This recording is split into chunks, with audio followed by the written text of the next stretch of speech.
Islamic quiz. আসুন আমরা একটু জেনে নিই সুদখোরদের কবরের আযাব কোনটি হবে। আসুন আমরা সকলে একটু মনোযোগ দিয়ে শুনে রাখি। সুদখোরদের কবরের আযাব কোনটি হবে? এ, আগুনের কাঠি দিয়ে জিহ্বা কাটা। বি, বিষধর সাপের কামড়। সি, রক্তের নদীতে শাস্তি প্রাপ্তি। ডি, পুঁজ ভক্ষণ।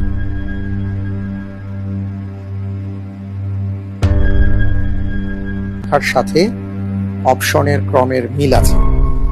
জি, আলহামদুলিল্লাহ। প্রশ্নটির উত্তর হবে সি, রক্তের নদীতে শাস্তি প্রাপ্তি। আপনি বলতে চাচ্ছেন যে কোরআনের 3 আয়াত বিশিষ্ট 3টি সূরা রয়েছে? জি, সূরা ঠিক। কাউসার, সূরা নাসর, সূরাতুল আসর। লক করে দেওয়া হোক সি।